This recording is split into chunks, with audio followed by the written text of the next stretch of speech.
the UK Psych Health and Safety and ISO 45003 podcast. Hello and welcome to the UK Psych Health and Safety podcast. My name's Sheila from BMR, and as usual I'm joined by Peter Kelly from the HSE, and our special guest today is Louise Hosking, who is IOSH President-elect. And today we're going to be talking about health and safety and HR professionals working together. And we've got lots of other areas around organisational design, lots and lots of interesting subjects to talk about today. So I'm going to hand over to Louise for her to kind of introduce herself and the work that she does at IOSH. Louise? Hi, and thank you so much for having me today. I'm Louise Hosking, President-elect of IOSH. So that means that I'm going to become President in the autumn. I've been a staunch volunteer for IOSH for about 6 years now. Lots of people know me from also chairing the children branch too. And this is a topic that is very dear to my heart, because I believe strongly if we can have strong psychological safety within our businesses, we create trust, and that actually filters across the whole of a business, and we can make an entire business safer if we have the right balance. So absolutely delighted to be here, and thank you for having me. You're welcome. So Louise, you saying about the strong psychological health and safety promoting trusts. Do you want to kind of talk us around why that is? I know you've done some research papers around. Yeah, so IOSH is the largest health and safety membership organisation in the UK, with the only chartered membership, and we are global as well. And one of the areas that I'm very passionate about within IOSH is our research programs. So we commission independent research on a wide range of health and safety topics. And for me, this is massively important, because it's important for the modern health and safety professional to be aligned with what's going on, and to be we need to be a bit more data driven, I think. So the great thing about the research that IOSH does is that it is completely independent. And actually, when I became a vice president, so I became vice president at the end of 2016, one of the first jobs that I had was to talk about IOSH's Irish behavioural study research, which was undertaken which was released at the start of 2017, which was a really good paper undertaken with Dr. Margaret Hodgkins at Galway University. And that was when I met Patricia, who you know, Peter, who she's a legend, she said to me, she said, you know what, the thing about this is managing psychological safety in an organisation is like managing jelly. And it's still a phrase that I use today, and she's absolutely right. So that's a great paper, you know, and these are, if you go on, just Google Irish behavioural study on the IOSH website, there's like a little summary document, and that's a really interesting document that talks about, you know, incivility in workplaces. And there's actually a little climate tool in there as well that people can use. So that's a really great paper to have a look at. So that was kind of, as soon as I became vice president, that was one of the first pieces of work that I supported to actually release that publication. But we've got some other great documents on the website. I like waving things around. So this is a white paper that we did with Management Today, which was all about the role of managers in promoting psychological safety within the workplace. I'm sure we'll come on to talk about that as well. And yeah, so there's a whole range of resources on the IOSH website, and also we've got a whole range of resources looking at, you know, what's going on in respect to COVID as well. So I do urge everybody to have a look, and there's some great tools. We also did some research around mental health first aid training as well, and its effectiveness in the workplace. So I know that we're going to talk about that too. So yeah, I'm very proud of the research that we do. So do go online and access all those resources, which are completely free from wherever anybody is in the world. Yeah, I mean, IOSH is an amazing organisation with some amazing members, and you know, I've had the privilege of doing a few webinars with you and seeing what a powerful force you and IOSH can be for change in workplaces to make them safe and healthy. And I think we've discussed at my coffee at 2, haven't we, about the need to bring safety members into the world of health, because obviously safety and health are interconnected, aren't they, Louise?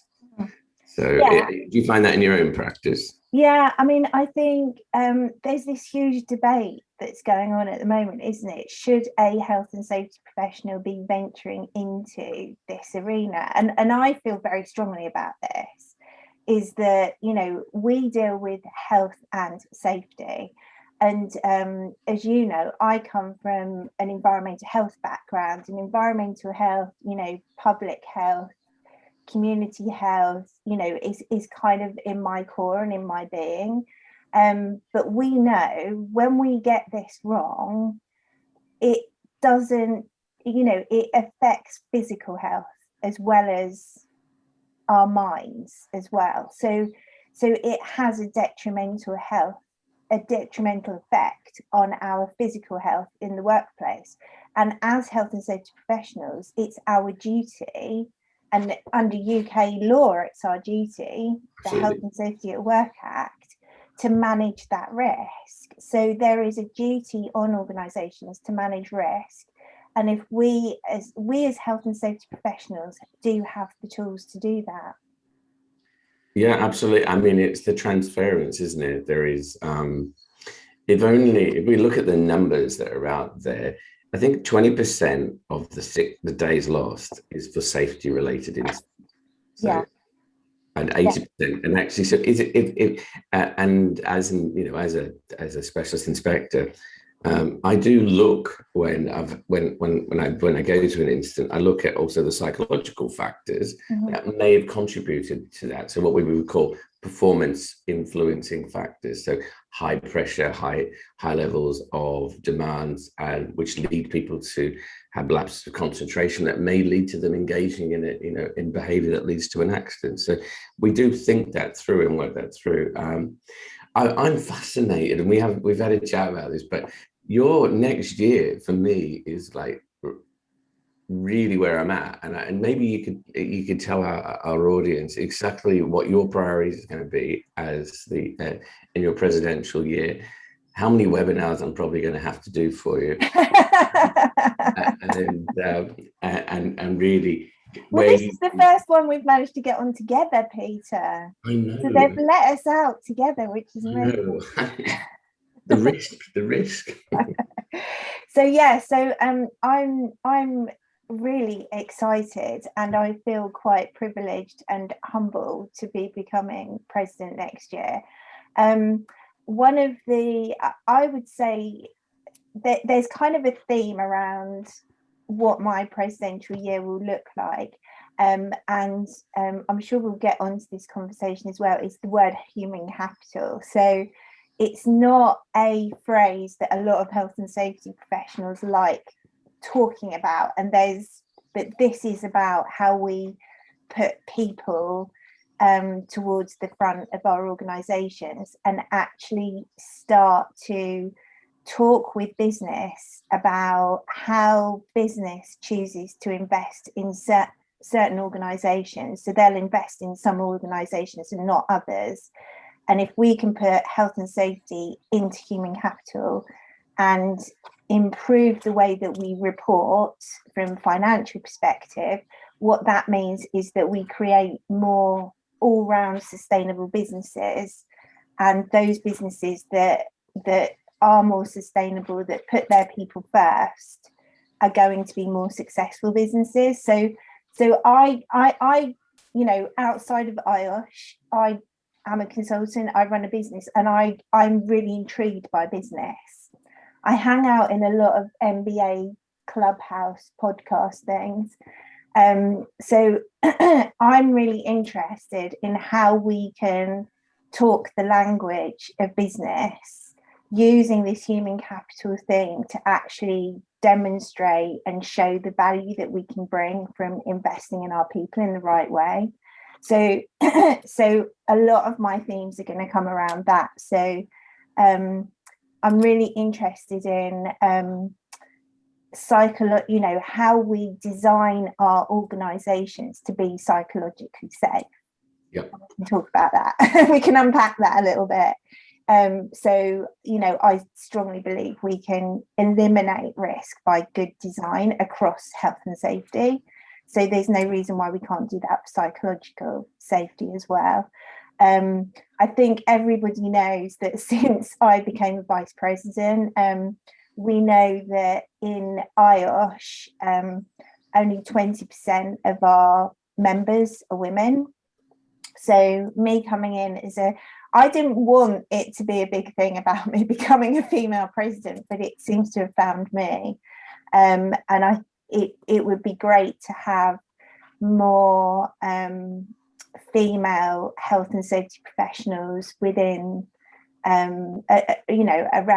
it's a great profession to get into, and I think if we can bring in more women, we're going to create that balance that creates sustainability, that creates the right kind of environments within our businesses. So that is definitely going to be a piece that I look forward to as well. IOSH has got loads going on next year because we've got a new strategy. IOSH is aligned with the Commonwealth as well, so there's going to be work that we're doing with the Commonwealth. It's going to be a crazy year. There's new competency framework coming out, which I'm really excited about because that kind of follows in with my themes. And then I've got a completely different theme, Peter, is around asbestos. Okay. So I work a lot in the built environment, and Old school. I don't know whether it'll be a theme, but it'll be, we're still exposing too many people to carcinogens within the workplace, and I've spent a lot of years managing asbestos risk across large portfolios of property, so that may appear somewhere, and I know that's kind of a bit of a oddball to throw into a psych call. Well, no, I don't. I don't think so at all. Had we not done the early work on asbestosis, thousands of people would have died, and that was the reason we put in the guidance and all the procedures and safeties up. So, and actually, it's compliance, isn't it? It's compliance with those procedures and policies that makes the job safe to getting rid of the asbestos. So I don't think that's funny. Bit of a quiet year, really, isn't it? Yeah. Well, there's the whole business of we've got World Congresses in Japan in March next year as well. So right. And we I think as we start to learn to live with the virus, I'm hoping that I might see you, Peter, on the circuit in real life. It would be nice, yeah. So I, for those of you, obviously, it's a podcast, but I am sat on a beach with a palm tree behind me, in a white t-shirt, trying to relive my James Dean moments of life. It would be lovely. Let's go back and talk about something I know you're really, really passionate about, and something I think is really, really important. It's getting more representation from women in health and safety, and in particular in those roles. Do you think actually having more female representation, 20%, when we get to 30, 40%, that we'll see a difference in how some of the more traditional risks are managed, and also about the psychosocial risk in the workplace. There's some very strong and powerful female leaders that I have seen that really show in the health and safety world what compassion and empathy and a bit of like being normal can actually do. I mean, what do you? Yeah. I mean, I think you've kind of got to look at where we've come from as a sector. You know, we used to be manufacturing, construction, so on. So you know, through those sectors, you know, even those sectors now want more women because they can see the balance that women bring. I had a fascinating talk from Karen James, who's the chief exec of ERM, and they did a load of research on some of this, and they found that out of, I think there was 273 top global companies.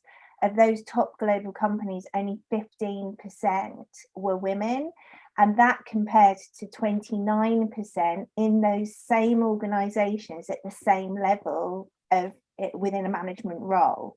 So what that means is that we're, you know, even within companies, women are not being promoted through to leadership roles in health and safety.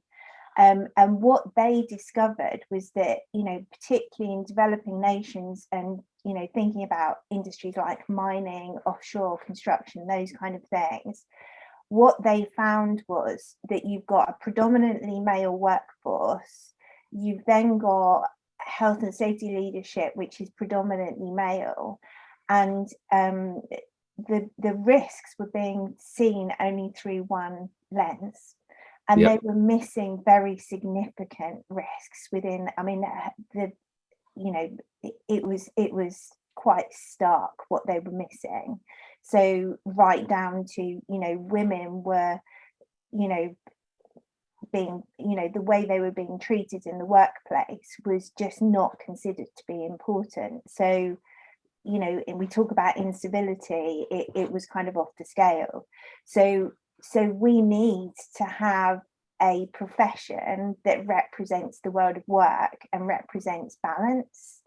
And I strongly believe, you know, we are not an island. Health and safety is a team sport, and we need all views and all perspectives to make good choices about our organisations and where we're going. So I think it's critical. Yeah, I love that description, team sport. It's a team sport. It's not and I don't, you know, I think it's a great way of explaining what we do, isn't it? You know, so it's a contact sport. So you've got to get up close and personal with people as well. So, you know, we've got to bring everything to the mix, and we've had this command control has gone on, you know, has given us a bad name as well. We've, you know, and because of the perception that we have, we are not seen for the value that we bring to businesses. I mean, I get such a buzz out of creating diverse, wild, creative teams that go into businesses, and these light bulbs come on, and those businesses are changed by what we do. We bring real value, but we're still seen as the fun police. So Louise, just picking up on that, in terms of then how you create these teams and how, you know, if you've been seen in the past as like the fun police, you know, how do we kind of break that down, and how do we take that forward in this psychological safety culture in a team way? So, you know, working together with different departments, how can health and safety professionals start to pull that together? Yeah, I mean, the thing is, it's not just about the health and safety professional. I think this is kind of like it's talking about where do you start for some of this, and I think it has to start with leadership. So it has to start with the leaders within that organisation actually saying, do you know what, we want to do something about this, but we want to do it in the right way. And this comes back to kind of design principles, which are throughout health and safety legislation. You know, we can potentially design at risk, but that has to come from a first decision. And I think our health and safety professionals, it's why I'm talking about, I'm going to wave it around, that this is the new competency framework for IOSH. Very good. The new competency framework is all around soft skills, but I don't call them soft skills, I call them power skills. And I think the health and safety professional needs to work with their leadership to demonstrate the value that they bring to even start to shape this in the right kind of way within their organisations. And I think that right now, because of what's happened with the pandemic, they're pushing on an open door, but we have to work alongside our colleagues. You know, we've got to really hone those skills, of all those skills you were talking about, Peter, of empathy, you know, support, you know, listening. We don't have to know all of the answers either. And I think there's this whole piece around health and safety professionals feel they have to have the answer to every question. Or they have a, sorry, go ahead. I was going to say, do you think there's a reluctance from health and safety professionals on the basis that they feel they need to know all the answers to actually get involved with psychological health? Because it's not. Yeah. So I think there is a fear around this, and I think it is this fear of, well, there's a fear in health and safety, isn't there? And I think that fear goes through organisations, is that you know, this is a personal view, so I have a personal perspective that businesses and organisations know and understand the potential that could be there, but they find health and safety frightening and huge. And so we've got to break that down, and we've got to show business that actually it's no different to anything else. I mean, I'm not one of the big corporate theories, as Peter knows. I like this: the plan, do, check, act, approach from HSE.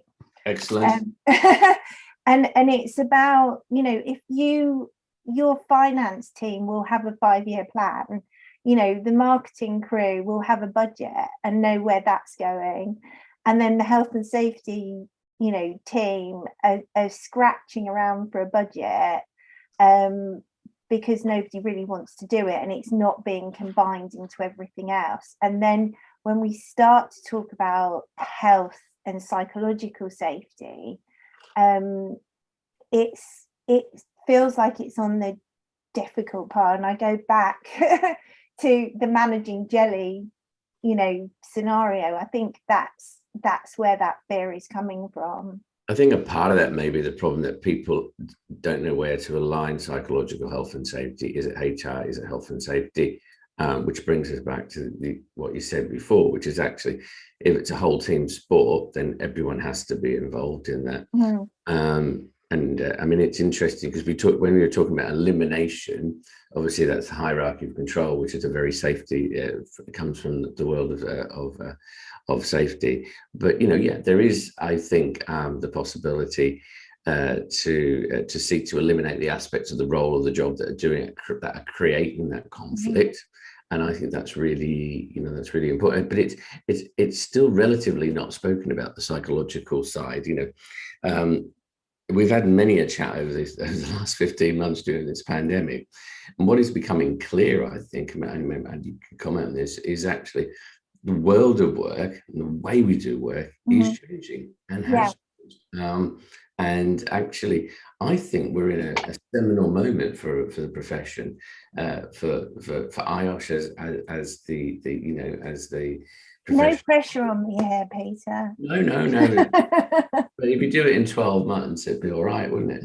But I think we are, aren't we? Actually, people are going to be looking to different sources of information. Mm-hmm. So I mean, in terms of, I know that you do psychological health and safety, and I think it's how we put that across in a way that makes safety professionals feel comfortable.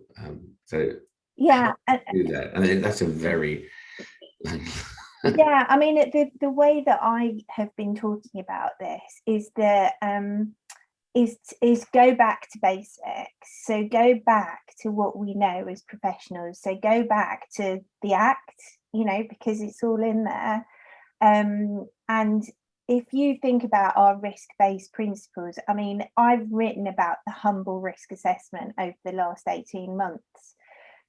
And the really interesting piece that I've seen is that directors, businesses, they want to understand how you risk assess now. And you know what, we're really good at risk assessment. It's kind of what we do. And we take all of this information that's flying around, and there's been a lot of information, and we can make good choices using our risk-based skills. And so we need to apply the same, we need to apply the same skills to this.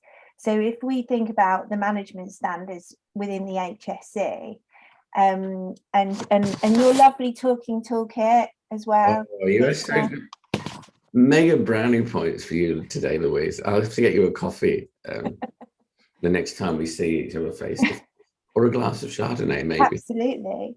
So we take down those 6 pieces that are in there, and you start to create your risk assessment.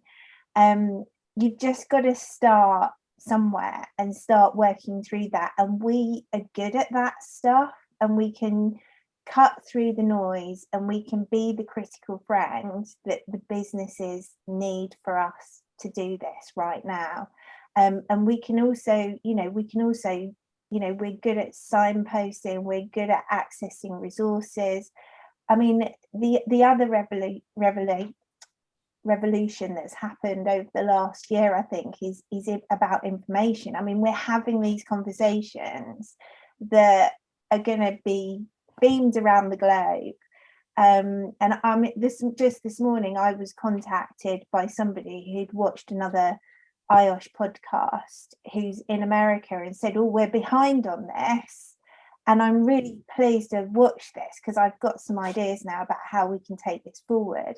So, we're in a really, this is a really important place for our profession. But what we do from now is really important. So using those, not soft skills, power skills, I call them, to show industry and to show business that actually putting people first is not just a good thing to do, it's a financially smart thing to do, is where I feel that we're at the moment. It's pivotal to successful business. Successful businesses look after their people, people look after them. And I mean, we're just very, very soon to be launched is the ISO 45000. I know, are you excited? You're giving birth. Well, it's funny, when we gave birth to the management standards, which was 17 years ago, I now call them, they're in their teenage years. I am hopeful. I was around then, because that was when we first started talking about all of this, wasn't it? Absolutely. So this is not a new thing either. No. But what we've now got, haven't we? We've got this. Oh, here's this crazy world that we live in, where a pandemic and a recession come along, and we go, oh, we can still do the safety, but guess what? People are really mentally impacted by what's going on. And I think it's this whole area of how we design jobs, how we look at the roles that we're doing is really important. But yeah, it was but this giving birth thing, as you describe it, I mean, it's been a while, hasn't it? You've been working on this. It's been 3 years in the making. But I'm interested to know what you think about that, because obviously that is so aligned with the hierarchy of control, is it not? And I fought to get my primary, secondary, tertiary in there, and it's in there. But the elimination of the risk being that the starting point for hierarchy. So excited, cautious. No, definitely. I think it is going to be it's got everything. Those standards always have everything in it, and I know that been well thought through, and organising the primary, secondary, tertiary is really important. And we cannot stress enough that you cannot train people in, you can't do wellbeing days, you can't give people mental health first aid training and expect that to fix psychological safety within your organisation. It's no different. I'll give you an analogy. I was thinking about this morning, Peter. A few years ago, I was out on this construction site, and I walked in and it was horrendous. And there was some guys, it was really bad. And there was these guys doing some welding, and there were like sparks going everywhere. And there was a guy underneath them. Every time something caught light, he put it out with an extinguisher. And this is a real case. And this is no different. So, by giving people training and saying, right, we're going to make you more resilience, training is good, but it's got to be in combination with how you organize your business and how the expectations within your business and how leadership view this. It's not, chief, we talk about chief executive officers now, they should be chief empathy officers, shouldn't they? Oh, absolutely. That's where it needs to come from. And so you've got to have that. And the issue that we have in dealing with that primary piece, that is the important, you've got to have that strong foundation to change an organization. And if we don't have that strong foundation, the workforce is never going to trust us, because they're just going to think, oh, you just throw a wellbeing day at us, when actually there's all of these issues, and you can find those issues out very easily by talking to people, because people will open up if you give them the right space to do that, and they will tell you what the issues are. So creating, this is why I talk about creating and designing for safety, and that principle comes from other health and safety legislation that we have. And I'm a big fan of construction site management regulations, and it comes from that as well, where you've got a tiered approach. You think about what, at the planning stage, when you're just writing things down on a piece of paper, when you're building a building, you're going to think about, what am I going to do that's going to affect the safety of people on this site when they're constructing it, when they're using it, when they're cleaning it, when they're dismantling it. And for me, we need to take exactly the same approach. So our law, has, if you use risk-based principles, just follow those principles through, and you will be able to guide your business. Yeah, I love the idea of a chief empathy officer. But it's ironic, isn't it? If you look at for those who've had children, your children grow into successful adults because actually you apply similar principles, which compassion, empathy, and also tell them when they've done something that isn't quite right. And it's I think those lived values are really important, aren't they? And we know, because we've talked about this in the past, there are leaders who live that value, and they tend to be in successful companies because people go, no, I want to work for that person. I want to have that sort of empathy. Yeah. I mean, I think this is, but what you have to also consider is where we've come from. So there are an awful lot of people in leadership positions who have got there because of command, control, who they know, just pushing through. When you lead a business, you have to make really difficult decisions, and you have to make difficult choices. And sometimes if you are somebody who has that strong empathy gene, it hurts and it's painful and it's not very nice. So, but actually we need those people, which is where my whole EDI piece comes from. In those people being there, then the sensitivity with those situations is handled in a slightly different way, isn't it? You don't get a text.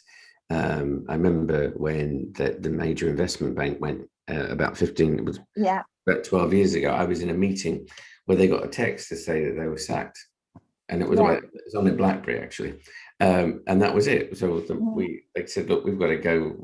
The bank's just gone bust, and we've been told to collect everything. And there was a complete lack of sensitivity the way that was dealt with. And I think there are decisions to be made. We are had a global recession last year. There are difficult business decisions that have to be made, but if they can be made where you're actually putting your people at the center of those decisions and saying, okay, well, if we have got redundancies and you are on that list, well, we could do these things to support you to find you the next role. Or I think that's it's practical stuff, isn't it? It is. It's difficult. I mean, I've just, I mean, crikey, I think we've all been in 5 years' time, we'll look back and describe our working lives over the last sort of year. But I've had managing directors practically in tears to me on the telephone saying, I don't know what's going to happen to my business. And I think company law is always being very much geared to, you're as a director, it is all geared towards the longevity of your company. And most directors will attune that with financial longevity rather than the whole sustainability piece, which is the piece that I'm interested in, is how do we create, truly sustainable organizations where all of these things are in balance. So, it's not about, for me, saying health and safety has got to be the most important thing. It's got to be a core value in balance with other values within the organization, and it is really difficult running a business, and leaders have had a lot of challenges this year, and perhaps we need to think about how we support our leaders as well. Oh, absolutely, because there are a number of leaders that who find themselves in that situation, and I know that they talk about having a leadership network of senior officers who can talk. I mean, you've heard me talk about James Timpson and from Timpson's, but a marvelous example of a company that looks after its people. And the company, the subsidiaries carry on going because they literally said in the first lockdown and the first wave, right, lock up. We're going to look after you, and then spend time with your family and be safe. And it was just a lived value. And I think I'm really optimistic because I do see companies like that. I also see others who really, trying to go back to the old way and struggling because the old way doesn't really. It isn't going to work.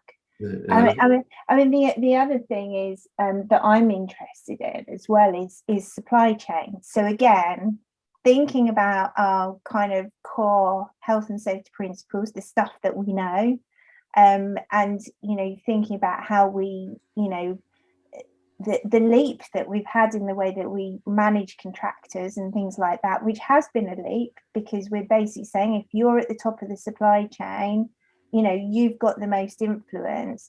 I'm really interested in how organizations with large supply chains manage their supply chains from a psychological safety perspective. I mean, just before lockdown, the IOSH presidential team was doing a series of talks with the Institute of Directors, and we did these kind of roundtable discussions over lunch, and I had a really interesting conversation with somebody who was a marketing professional, and they'd been seconded into a company to handle a project, and the way that they were treated and the pressure that they were put under to kind of deliver that project by the client was, she said she left in the end, she couldn't handle it. And I've heard those stories before. I've heard, and it's not, I've had stories from men working in quite big organizations with other big organizations, and they're dealing with the kind of upper middle management level, and the pressure that's being put on them because they're a contractor to deliver has repercussions for the psychological safety within those organizations. So I think that's something we haven't really talked about either. I think it's twofold as well, isn't it, on the supply chain side? Because if you kind of put it into context of the standard, and most of my career was back in supply chain. I think especially big supply chains have potential huge influence, and places like the Chartered Institute of Purchasing Supply and their codes of conduct, to make sure, we got, that's how, we made sure our supply chain had Modern Slavery Act, we made sure that these other acts, and ethics and CSR are embedded in our contracts with our suppliers. And I think by putting this as a requirement on suppliers, large supply chains, and having that knock-on effect all the way down will be a really positive way to encourage adoption of standards like 45,003. Yeah, I mean, this is where the standard comes into its own. It is kind of looking across that. And I know, Peter, you've been talking about, we did a webinar a couple of weeks ago with our IOSH Rural Industries group. So looking at psychological safety in farming as well. And I found myself saying, well, actually, are we paying a fair price for what we're having delivered? Because you've got these, farmers delivering to a few core, supermarkets, and what these people have to do every day to create the food that we eat, and the stress that they are under also as predominantly small business owners. Again, what's the role, how can we handle this better in the supply chain? And I think that some of the journey that we've gone through in the construction sector to think about resource and planning and supply chains, we need to, this is another reason why health and safety professionals can be good at their stuff, Yeah. Before we finish, let me ask you this question. It's twofold. It's where you see IOSH. If we were to have a game of football and it's a team, and there's a team there, where are we positioned? What do you see? What do you see the role of psychological health and safety on that field, and where does IOSH sit? Yeah, so for me, I keep coming back to the CDM regs. For me, were a bit of a game changer because it looked at the whole planning aspect. I did some leadership training recently, and the whole piece around psychological safety, how important it is. I can't find the words to describe it, because we have to create trust in our workplaces, and we can only create trust in our workplaces if they're psychologically safe. If they're psychologically safe, the worker on the right hand side is going to take care of the worker on the left hand side.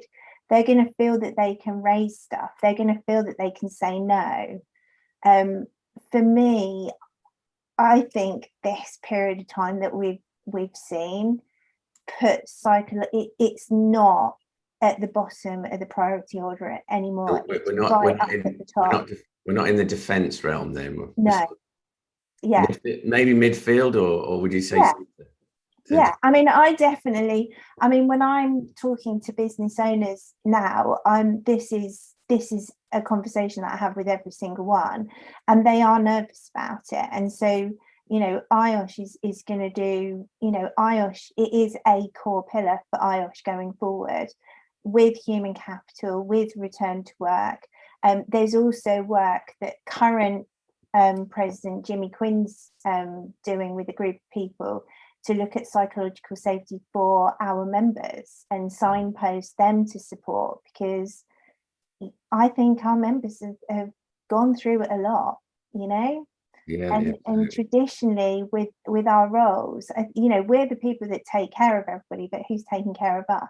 Which is I think traditionally everyone's seen you in a defending role, but actually I see you more at down the wings. And that, you know, basically running in there to provide, you know, the information that people need. So using the sport analogy, I think going forward, still always doing the defending, but a little bit of, you know, being at the front and promoting and pushing, you know, pushing the world of work, both from a health and safety perspective.